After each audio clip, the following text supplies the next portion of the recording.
দৈনিক খবরের কাগজের প্রিয় দর্শক ও পাঠককে কক্সবাজার থেকে শুভেচ্ছা জানাচ্ছি আমি তারেক রহমান। আজ সারা দেশে একযোগে এইচএসসি ও সমমানের পরীক্ষার ফলাফল ঘোষণা করা হয়েছে। চলতি বছরের মাধ্যমিক স্কুল সার্টিফিকেট অর্থাৎ এসএসসি ও সমমানের পরীক্ষার ফলাফল সকাল 10টায় ঘোষণা করা হয়। কক্সবাজারে এবার এসএসসি ও সমমানের পরীক্ষায় মোট 54টি কেন্দ্রে 26,747 জন পরীক্ষার্থী অংশ নিয়েছিল।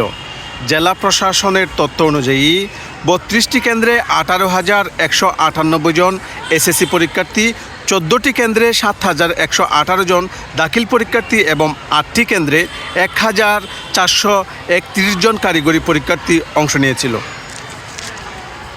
অবশেষে প্রতীক্ষার অবসান ঘটল এবং ভালো ফলাফল পেয়ে শিক্ষার্থীরা আনন্দ উচ্ছ্বাসে মেতে উঠেছে।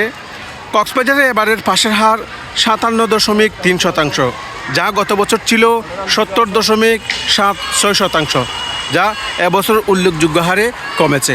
আমরা খবরের কাগজের দর্শকদের দেখানোর চেষ্টা করছি কক্সবাজার সরকারি উচ্চ বিদ্যালয় প্রাঙ্গণ থেকে শিক্ষার্থীদের আমেজ এবং উচ্ছ্বাসে মেতেছে তারা। আবার অনেক শিক্ষার্থী তাদের বাড়িঘরে ওয়েবসাইট কিংবা SMS-এর মাধ্যমেই ফলাফল জেনে নিয়েছে।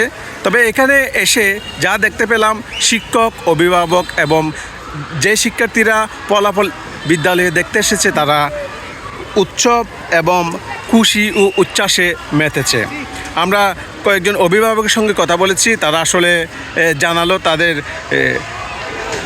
সন্তানদের ফলাফলে তারা খুশি হয়েছেন এবং এখানকার এই বিদ্যালয়ের শিক্ষকরাও খুশি হয়েছে ফলাফল ভালো করতে পেরে। একটা তথ্য জানিয়ে রাখি, কক্সবাজার জেলায় এই বিদ্যালয় অর্থাৎ কক্সবাজার সরকারি উচ্চ বিদ্যালয় সর্বোচ্চ ভালো ফলাফল করে থাকে প্রতি বছর। এবছরও যদিও এখনও তথ্যটা আমাদের হাতে আসেনি, ভালো ফলাফল করবে বলে প্রধান শিক্ষক থেকে শুরু করে সকল শিক্ষক, অভিভাবক এবং শিক্ষার্থীদের প্রত্যাশা। কক্সবাজারের সরকারি উচ্চ বিদ্যালয়ের প্রাঙ্গণ থেকে খবরের কাগজের দর্শকদের জন্য এই ছিল এসএসসি ও সমমানের ফলাফলের সর্বশেষ।